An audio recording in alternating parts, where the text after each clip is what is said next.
I have a guest with us here today that I've been very excited to have for a while now, alhamdulillah. And this is somebody who I've met on occasion, subhanAllah. We've like met in a few different places, Alhamdulillah. and we've finally had a chance to sit down and have a conversation together. I'm here, happy to welcome Omar from Ruh Care. Alhamdulillah. My pleasure to be here. Mashallah, I've been following Caretakers and it's been an honor, mashallah. Alhamdulillah. Alhamdulillah. Why don't we start by just introducing our audience to what Ruh Care is and how it came to be? It's a beautiful question. SubhanAllah, always a pleasure talking about the journey because it just shows like the need. SubhanAllah, actually my background, funny enough, is not in mental health. For Ruh, for those that don't know, it's a Muslim therapy platform. We connect our community with licensed Muslim therapists. But my background is actually in technology. I was in IBM before this as a product manager. SubhanAllah, was working in the space with the Muslim community with Islamic Relief, Yaqeen Institute, other masajids, Islamic conferences and so on. So that was my passion area. Like I loved working in the Muslim community. And in the pandemic is when I started doing my master's. Okay. And subhanAllah, like many people, with the lockdown, the isolation that was there, like I was going through my own like loneliness and like the depression that kind of came in. I started looking around for solutions. Like I looked at the app store and looked around the university and didn't really find anything that was like Islamic in nature. Yeah. That's how Ruh started. I'm like, there has to be like a Muslim You found solution. the need and you filled it. Found the Like need, and I looked around in the community. A lot of people felt like the existing solutions aren't working. Alhamdulillah. And It's one of so- those things like Yeah, everyone, like when they hear like a really good idea, everyone's like, why didn't I think of that? It's like so simple, but True. it's right. that is true. That and it's this is one effective, of those alhamdulillah. things. It is one of those things. But funny enough, like although it started that way, Ruh has a whole different thing right now. Like Yeah. it's beyond what I had even imagined at the time. So Ruh initially was an Islamic mindfulness app when we Okay. launched it, and 4 years ago in the pandemic.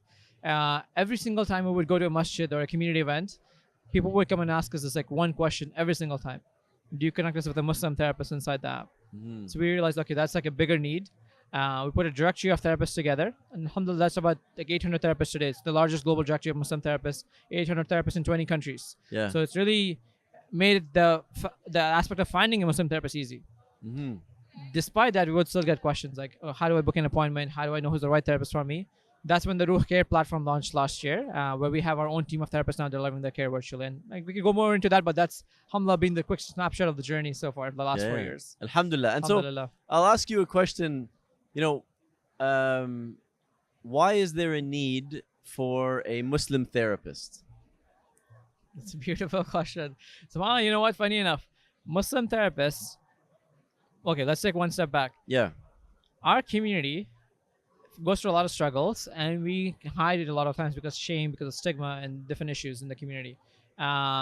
Especially in a vulnerable stage in someone's life, they're going through a hard, challenging time. A therapist is someone that will guide them through that stage of life. How comfortable are we as Muslims to take our kids, to take our parents, anyone of our family members, loved ones to a therapist that we can't know that can we trust their values? Can we trust their guidance in a certain direction that might not be aligned with our Islamic values? Right.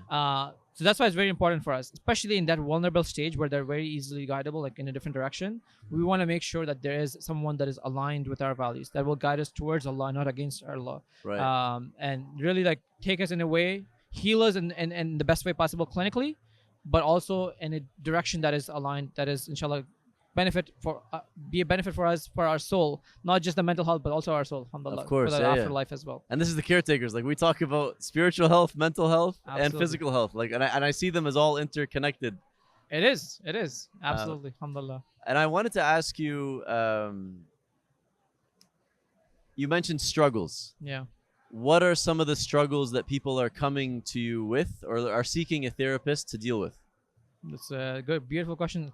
And so this is actually, I'm glad you asked that question because a lot of people in the community feel that, Muslims are not really going through anything. Like we don't really need help.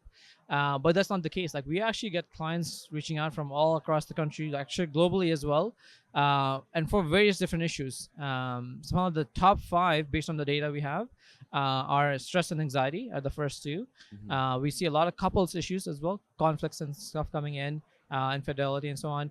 But trauma and depression is another like 2 to the top 5 basically big areas. So anxiety, stress, couples issues, trauma, depression. But apart from that, like there's addictions, there is pornography, there's emotional regulation, and there's ADHD, autism, there's different disorders as well within the community, and people are reaching out. So that's the beauty of it. One of the what we were reflecting with one of our therapists recently, people are reaching out Mm-hmm. and they have no clue how therapy works. In the Yeah. introduction, we do a free 15-minute introduction call, and in that call, like, they had no clue how therapy works, Right. and that's a good sign, Yeah. because before they would not have reached out, Yes. but yeah, now yeah. they're reaching out and they're kind of exploring it. So Yeah. alhamdulillah, people are reaching out, people are struggling in our community, they're reaching out, and there's help available and there's support available from Yeah. alhamdulillah, for Alhamdulillah. I everyone. mean, I think there is a benefit. Yeah, Like if I think about the old model of support that existed. yeah, Okay. yeah, Let's say a parent was struggling with their child. yeah, They may take them to like their local imam. yeah, And their imam, as well intentioned as they may not be equipped to deal with the consequences of this conflict, or may not be Yeah. able equipped to do that. 100%. And so I think it does two things at the same time. It gets people the help they need, Right. and it takes pressure off of our local imams that feel like they have to solve every problem in the community, 100%. and it allows them to focus on the work that they're actually there to do. Absolutely. And so 100%. that's why I love what you guys are doing, because you're finding a need and you're also taking care of the people who were burdened with this previously. Yeah. And I love seeing that. I wanted to ask you, I really want to break through Yeah, this stigma Yeah. that exists around seeking support. Yeah. Okay. Mm-hmm. Has there been something? Has there been a phrase? Has there been something that you've been able to tell people Yeah. that has helped them break through that barrier of whether it's shame or guilt or whatever emotion is attached to it that is Yeah. stopping them from seeking help? Maybe not one phrase. Yeah. All I'll say is I think we've been doing a lot of education and workshops and events. Like Yeah. just last year alone, we did like 70 plus in the community, and it has been the best way to really break that stigma. When we get educated, when we know what is actually the history, it just opens our eyes. SubhanAllah, when do you think, actually, you probably already know this question, but when do you think the first hospitals were built in human history, healing institutions? Where do I think they were built? When? Which century? Or when? I don't know actually. Yeah, I haven't I couldn't tell you the century. Fair, that's fair. 7th and 8th century, Okay. Muslims were building institutions called Bimaristans. Mm. Bimar meaning sick and like stan meaning place, like healing institutions. Yeah.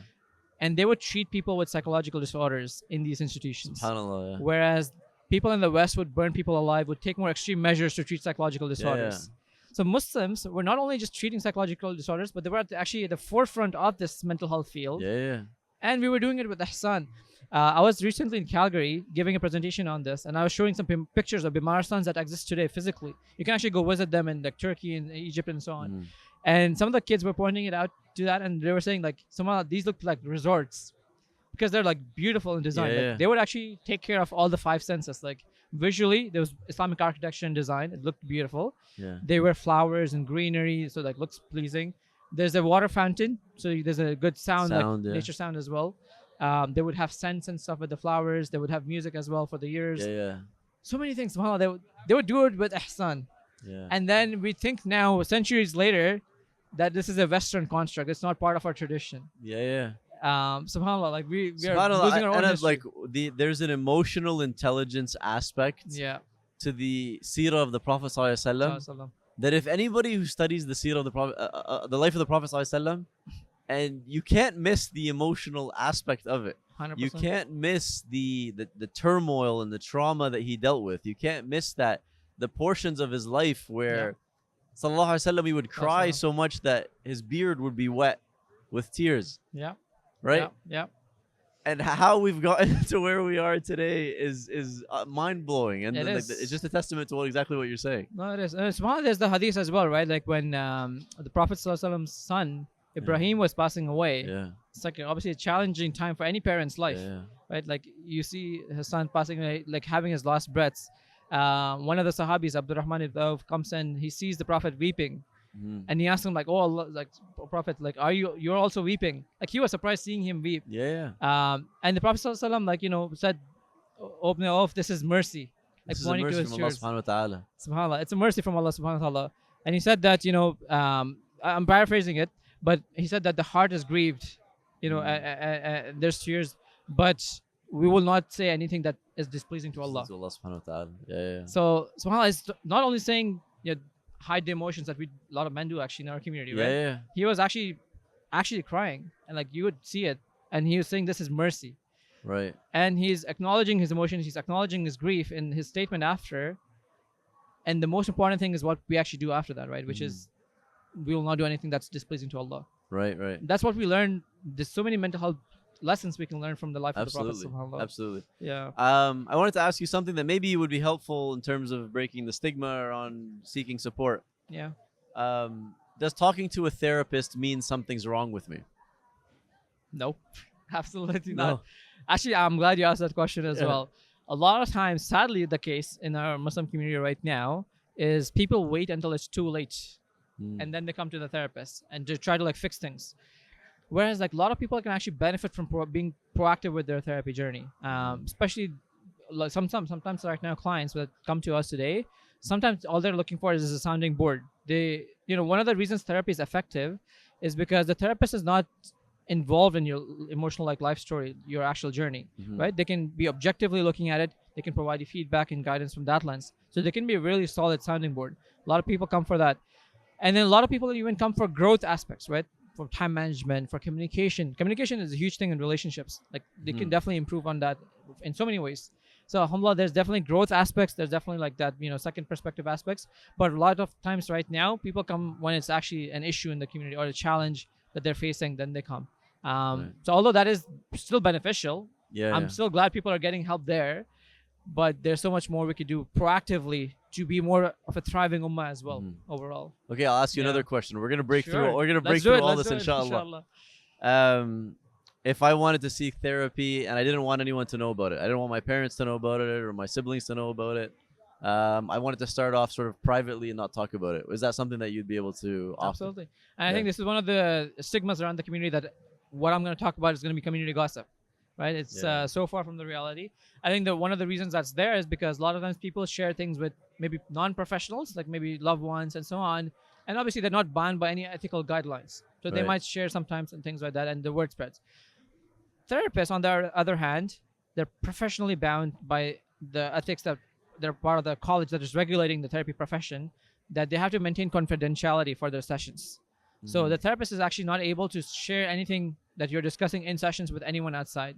There's very limited, clauses. Like for example, if there's any self-harm for yourself or you're gonna harm someone else, then they're kind of bound to kind of report it. But beyond that, your sessions are confidential. No one is hearing about it. It's between you and the therapist. And so, subhanAllah, when people want to get support now, one of the beauties with Ruh as well is that it's an online therapy platform. People don't have to be seen going to therapy. They can access it from the comfort of their own space. Sometimes we see like clients taking it from school. Sometimes they do it from the car. So it's always car when it's parked. So like, alhamdulillah, like it has made it accessible. Like right now, we're in a good time in Muslim mental health where there are good options available. Care is very accessible for our community. It's really a matter of accessing it. Okay, and one of the barriers to accessibility that some people may have is the financial aspect. Absolutely. Can you talk a little bit about that? That's a very good point. Finances have been a big barrier for a lot of people in our community. Right now, alhamdulillah, majority of our clients that we see, they're using their insurance. So a lot of people actually don't know. Like sometimes this is actually another funny thing. In the Muslim community, we often try to maximize our vision benefits. We try to maximize our dental benefits. People don't even sometimes know that there's psychotherapy benefits. Correct. Right? That you could use for growth, like we talked about. We could use it for so many things. So a lot of people have benefits from their workplace, from their university for psychotherapy already. So majority of our clients use that benefits with us. So that's most of our clientele. For clients who don't have insurance, we do have a partnership with different charities like Penny Peel, and like we fundraise sometimes with Launch Good to help fundraise and support anyone in the community that can't afford therapy. And so that is a pay what you can model where we do an income assessment and we see what they can afford, and that could be as low as $0, $5, $50, $100, and let's say in this case Penny Peel would cover the rest, right? So it's a very sustainable program. On average, it's about $160 per session.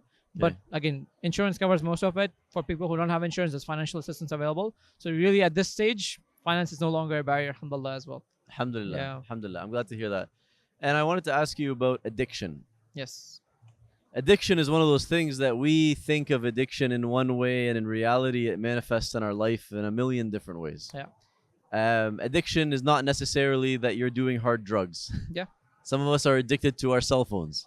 A Some lot of of us us. are addicted. Oh, I'll say all of us are addicted to our cell phones. You're right. 100%. Thank you for correcting me. Yeah.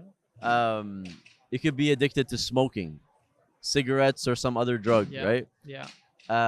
People can use your services to help them beat that addiction. Is that right?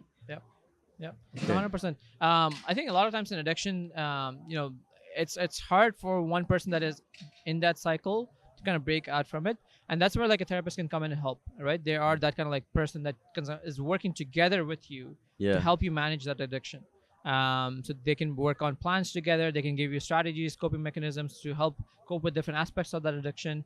And what the therapist typically does is looks at the root cause as well. So maybe addiction is an outlet for someone, Hmm. but there might be other challenges in your life that are happening. Maybe something from your childhood, something actively in your social environment, something psychologically that's happening that might be causing you to kind of take that route for that addiction. Interesting. The therapist would actually work together with you to tackle those core issues Yeah. so Yeah. that you can work together on those, and then obviously actively manage that addiction as well. So it's a very beneficial journey overall to kind of help break that cycle, alhamdulillah, with addiction. Okay. And I'm gonna Yeah. ask you a question that we don't often get a chance to talk about in like masajid and stuff, Yeah, because yeah. people get freaked out very quickly. Fair. One of the biggest addictions that men especially deal with is like a pornography addiction. And there's a Sadly, lot of shame and there's a lot of guilt that comes with that. Yep. Um, if somebody were to sign up for these therapy sessions, first, would they be able to pick a therapist that they're comfortable talking to with? Yeah. And is this something that they'd be able to support with? Absolutely. Pornography, honestly, is a big crisis in our community. Like, Yeah. believe it or not, somehow a lot of people are accessing it, unfortunately, and it is an issue. It is causing issues in marriages. We see that in couples as well. We see that in individuals reaching out to us. So it is an issue in the community, even though like sometimes people don't like to admit it. It is the case. So subhanallah, with therapy, like when you're getting matched, so when you go to the website ruhcare.com, we have a personalized matching form. In Okay. there, one of the issues is pornography or like sexuality issues. And so you can, when you choose that, you will get matched with a therapist that is specialized in that area. And the other thing you can do in the matching form is actually share your preferences. So let's say, maybe I'm a male, and for these topics, like I might want to speak with a male, right? Mhm. So you can mention I would prefer to get matched with a male therapist, Right. and you can even select languages and culture and things like that as well if you have a preference for that. Mhm. And then get matched. You can book a free 15-minute call and talk about this. Hey, I'm going through this. You can learn about their approach and kind of make a plan together to work on Right, it. right. So it is possible to match with someone With you someone prefer that to you're work comfortable with. Yeah. Yeah, because that's Yeah. going to be very important for people that they're able to open up 100%. to. 100%. Okay, what other barriers? What other barriers? Let's break through these barriers. Let's break through the that- barriers. So we talked about mental health being a Western construct. It's not the case, subhanAllah. Yeah. It's been part of our tradition. We hear about, even in so we talked about the Sunnah, we talked about the Hadith, but even from our maqasid standpoint, one of the pillars of the Sharia is to optimize and preserve and optimize our intellect. Mm. And if our mental health issues are affecting that, it's almost like an Islamic duty on us to actually take care of our mental health Right. challenges. Even in the Quran, so we talked about hadith, maqasid in the Quran. Allah tells us to seek knowledge from the people if we don't know. From the people of knowledge if we don't know. And in the case of spiritual guidance, it's scholars. In the case of academia, let's say it's professors. In the case of mental health, it's mental health professionals. So we are invited by Allah to seek, knowledge from the people of knowledge in those areas. So Islam is very much aligned with us seeking that support and helping ourselves get better in a better Right. state. We also hear about stigmas around it's ayn or it's black magic. It's not mental health Oh, issues. It's just someone okay. like, give me ayn and I'm going through this. Yeah, yeah. Although it's true, like Islam, we know ayn is true, we know black Yeah. magic is true. A lot of times what we see is that usually people use it as an excuse Right. to not tackle their actual challenges, because it takes work. Like therapy is work. It's not going to be like you go to the therapist and it's going to be fixed, right? You have to put in the work as well. Yeah. So a Yeah. lot of times people don't want to do that. An easy excuse is calling it's ayn or black magic. Although it's true in some cases, it's majority of the cases is not the case. It's usually just mental health challenges that you have to work That through. we have to work through. What else? There's one more. We've talked about like financial. We We've talk about talked about financial, stigma. culture is another one. Okay, yeah, let's talk about culture. Muslim community is not homogenous, right? That we have different intersectionalities. Like the Black Muslim community looks very different than the South Asian community, than the Arab community. The family dynamics are very different. A lot of times, that's another preference that a lot of people have, is just matching someone that has a similar cultural background, so they really understand all the nuances as well. So alhamdulillah, there are therapists available from all different cultural backgrounds in the team, even revert therapists. Yeah, So there's yeah. someone everyone can kind of connect with. There's therapy available in 16 different languages: English, Arabic, Punjabi, Creole, like many alhamdulillah languages, including American Sign Language. So really accessible to all parts of our community, alhamdulillah, as well there. Yeah. Yeah. Alhamdulillah. Alhamdulillah. That's good. Yeah. The reason I want to go through these barriers, I want to get to a point where if somebody listening to this and they can sort of break through them Yep. and book 15 minutes with you and just figure out, does it make sense for me to do Absolutely. therapy? And I think in a lot of cases the answer is going to be yes. A lot of cases, And yes. Yeah. alhamdulillah, because that means people are seeking the help that they actually need. 100%. And Yeah. there's like if you're looking for a reason, Yeah. right? Let's say you're like, I've been through something or I'm struggling with something, but I'll figure it out. I'll get through it. Yeah. There's a reason that is extremely important why you need to sort this stuff out. Yeah. If you are planning on having children, whatever you carry with you Yeah. will make its way to your children as well, 100%. Yeah. unless you tackle it head on. Yeah. So if you're looking for a reason to do this, Yeah. and you being in good health yourself is good enough of a reason. 100%. You don't have to have children for this to be a reason. Nope. You're right. But if you need that additional push, if you notice that your temper is shorter with Yeah. your Yeah. child than it should be, if you notice that you're struggling with these issues and it's starting to reflect on somebody else's life as well, maybe that's the push that you need to Yeah. seek help, Yeah. so that bi'idhnillah you can give your child an experience of growing up that is a little bit more safer than the one necessarily that you had, or that's more comfortable than the one you had. 100%. 100%. If I were to put a one-liner on that, Yeah. I would look at it from the perspective of the cost of inaction, Mm, how it affects all of your relationships. right. Like you mentioned, the child relationship. Our most important relationship is the relationship with Allah, Right. with ourselves, with our families, with our loved ones, with our communities. When we are not taking care of ourselves with these challenges, like it affects a lot of our different relationships. And the cost of inaction is, subhanAllah, like it's massive, right? Yeah, Like it's you could have a so much better life. SubhanAllah, like we get testimonials from clients just even sharing with us like how it helped them like overcome anxiety and it strengthened their relationship with Allah. How for some people like it really helped them rewrite literally the story of their life. mhm. And some people said like how like it's unfathomable for them to even think about life before therapy and after therapy. Like it's quite literally changing people's lives, like the Right. trajectory of how they're gonna do better, right, in life Alhamdulillah. after. So the cost of inaction is huge versus Right. the cost of action. You can book a free 15-minute call and just check it out. Like maybe if Right. you don't like it, then that's fine. But you know, Yeah, at yeah. least take that step. And you know, the cost of action is so much bigger. Cost of inaction is huge as well. So might as well, you know, 'Kay. take that step and I get have help two there. more questions for you, and Sure, I gotta yeah. try to remember them because we're here. I don't have my notes. I don't have anything. No, that's fine. We're The first one going to is go with the flow, yeah. some people will say, I don't need a therapist Yeah. because I have Allah subhanahu wa ta'ala, and I will pray tahajjud, and I Yeah. will give sadaqah, and I will do that, and Allah subhanahu wa ta'ala will take care of my affairs. What is your thought on that? Yeah. Honestly, somehow this is actually a very, very common one in the Muslim Yeah. community. All I need is strong iman. Yes. I don't need anything And else. often, sorry to interrupt, is Yeah. it someone is telling them that? Yeah. Yeah. Like Just you're going make more to someone dua, with a problem and they're saying, "Oh, your iman is weak." Yeah. Yeah. Sorry, I don't No, wanna no, cut you you're off, right. but- It's absolutely true. Like I hear it all the time, and I ask the kids even in the session there to raise their hand. Like who heard this phrase? Like everyone almost raised their hand. It's very common in the community. You Mhm. hear it from either from yourself or like from others telling it to you. Somehow there's a term in psychology called spiritual bypassing. Essentially, where you know you are using a spiritual remedy for a problem that is not a spiritual problem in nature. Mhm. Mental health. So this is another thing, understanding piece for the community, like an educational piece. Mental health issues are multifaceted. Mhm. It could be a biological issue that there's a chemical imbalance and you need maybe medication for it. It could be a psychological issue. It could be a social issue. Like right now, like we're not in Palestine, but what's happening in Palestine is affecting us. Yes, Right? It's yeah, affecting yeah. our mental health.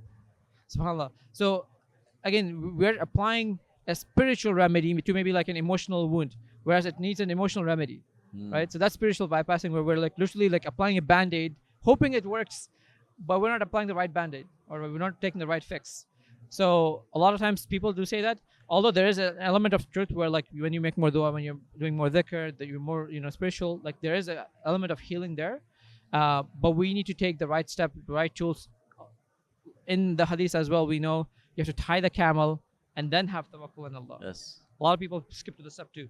Yeah. We need to tie the camel, and we Yeah. have steps, we have means and pathways for that Yeah. to get help, professional help, and then we also have tawakkul on Allah at the same time. Right. So, Right. alhamdulillah. We interviewed Dr. Adnan Rajah. He's like the Yes. sheikh in my masjid. I think you're familiar with him as well. Alhamdulillah. And he mentioned that Allah subhanahu wa ta'ala grants shifa. He has the ultimate sort of healing Mm-hmm. power. The doctor is prescribing you medication. Yeah. The medication may work, it may not work. The Healing solution comes may from work. Allah. Allah subhanahu wa ta'ala is the one that's healing. So, but you agree. still have to take the medication. Yeah. Yeah. You can't not take your antibiotics and say Allah subhanahu wa ta'ala will heal me. That's exactly 100%. what you're saying. Yeah. No, Okay, 100%. the last question I have for you, and it's a personal one. Bismillah. You mentioned that you used to work in sort of the corporate sector, and you've moved now into the non-profit sector. Yeah. I have been interviewing people here in like the human appeal booth, and there's people with similar stories. They started in the private sector and moved to the public Yeah. sector. And the key word that they always mention is like fulfillment. So can you talk to me a little bit about working in the nonprofit sector from the private sector, Yeah.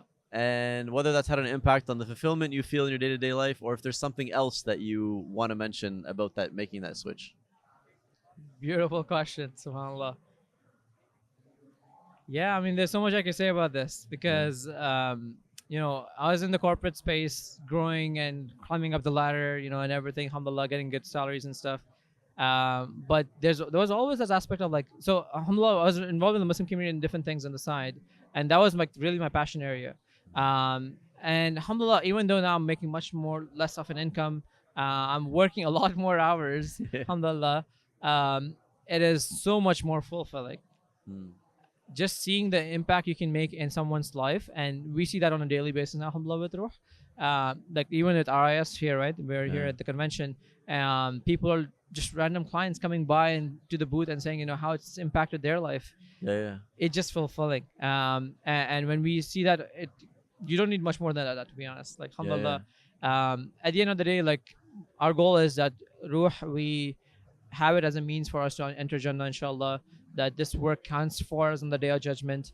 And alhamdulillah, like we see that impact on a day-to-day basis, Yeah. and we are able to benefit our Muslim ummah as well, be a part of shaping that ummah, that thriving ummah that we want to create. And being a small part of the puzzle there, it's incredibly fulfilling, alhamdulillah.